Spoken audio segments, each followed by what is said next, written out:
Народная мудрость гласит: хлеб всему голова.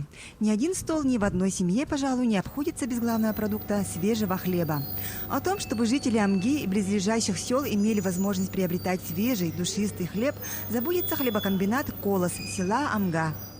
ТО «Колос» был образован в 2008 году как основное предприятие по производству хлебобулочных и кондитерских изделий.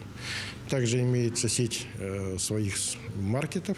Это 5 у нас маркетов внутри села Амга. А также мы обеспечиваем предпринимателей Амгинского района. В сутки мы производим где-то около 4 тонн хлеба.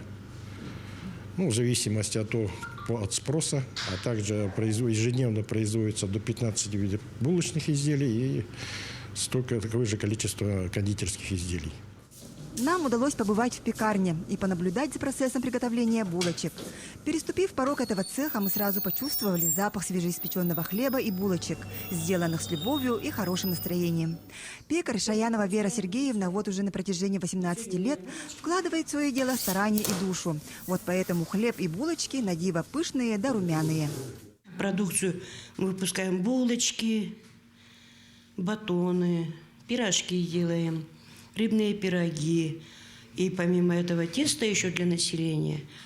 И несколько видов хлеба. На полную мощность работает и кондитерский цех. Выпускает более 30 видов различных наименований. Это печенье, чебуреки, торты, пирожные и многое другое. Работников у нас 3. Пока 3 справляемся. Помимо этого еще мы печем новый хлеб. Например, гречишный, многозерновой. Это новинка у нас. Он на чабиат, еще должно быть. Коллектив хлебокомбината не останавливается на достигнутом. Приумножая потенциал, используя новейшие технологии, он всегда будет радовать своих покупателей. Лия Яковлева, Илья Лыткин, Амга.